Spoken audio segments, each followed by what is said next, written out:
channel Easy Teach and today I am here with the topic load balancers।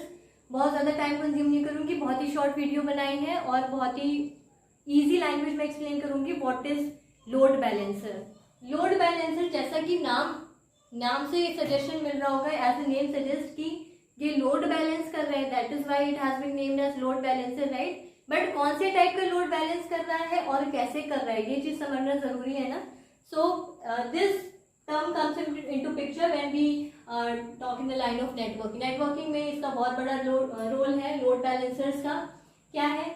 When website goes down और it runs slow, load balancers distribute n number of request to n number of servers.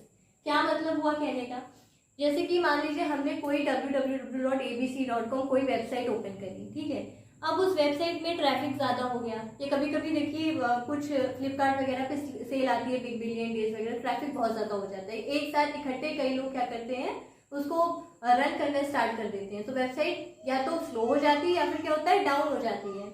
तो obvious सी बात है, कोई भी, मैं भी एक अच्छी कंपनी खोलूंगी, मैंने एक वेबसाइट ऑनलाइन डाल रखा है, तो मैं कभी ये नहीं चाहूंगी कि मेरी वेबसाइट जो है वो स्लो रन करें या उसमें लेटेंसी मेरे कस्टमर्स फेस करें, जो भी उसको विजिट कर रहे हैं उनको वेबसाइट पूरी डाउन मिले, मैं नहीं चाहूंगी, राइट। तो लोड बैलेंसर्स कितना बड़ा रोल यहाँ पे प्ले कर रहा है कि हमारी वेबसाइट डाउन नहीं होगी और स्लो भी नहीं होगी।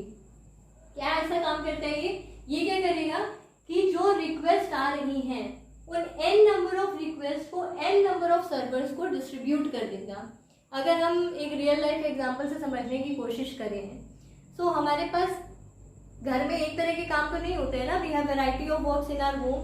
अब सारा काम अगर एक इंसान अकेले करेगा तो ऑब्वियसली वो क्या, या तो बीमार पड़ जाएगा, पूरा डाउन पड़ जाएगा, या फिर क्या करेगा, धीमे धीमे काम करेगा, एक एक करके सबकी रिक्वेस्ट पूरी करेगा ना, इकट्ठे तो सारा काम नहीं कर सकता। तो इसी तरह से वी हैव डिफरेंट सर्वर्स और हम अलग अलग सर्वर्स को अलग अलग रिक्वेस्ट अपनी भेज दें एज पर दी रिक्वेस्ट। हम रिक्वेस्ट को n नंबर ऑफ सर्वर्स में डिस्ट्रीब्यूट करा दे रहे हैं वाया लोड बैलेंसर। तो क्या होगा, हमारा काम टाइम पे हो जाएगा, कोई लेटेंसी नहीं होगी, स्लो वर्क नहीं होगा और परफेक्टली काम हो जाएगा, राइट। तो यही काम कर रहा है load balancer, it distributes n number of request to n number of servers. Alright, ये जैसे कि आप डायग्राम में देख सकते हो, here is the load balancer. जिस टाइप की रिक्वेस्ट आ रही है, अब वो ईमेल सर्वर की है तो ईमेल सर्वर पे जाएगी, कुछ डाउनलोडिंग अपलोडिंग वाली रिक्वेस्ट है तो वो उस टाइप के सर्वर पे जाएगी, कोई हाइपरलिंक वाली रिक्वेस्ट है तो वो उसी तरह से ट्रांसमिट होकर के जाएगी।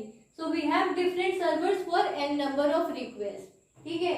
एक रिक्वेस्ट डिफरेंट टाइप की है, वो सर्वर नंबर 1 पे चली गई, ये सर्वर नंबर 2 पे चली गई, ये सर्वर नंबर 3 पे चली गई। We have different servers for different request और फिर वहां से प्रोसेस होकर के then it goes to the database. So this is the role of load balancers. I hope आपको ये समझ में आई चीज कि लोड बैलेंसर क्या करता है, नेटवर्किंग में इसका कितना बड़ा रोल है और कैसे है।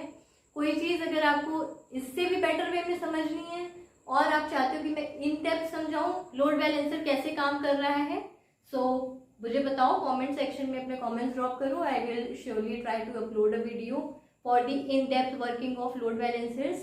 एंड अगर आपको आज का वीडियो समझ में आया, इजी लगा, then please like, share and subscribe. Thank you.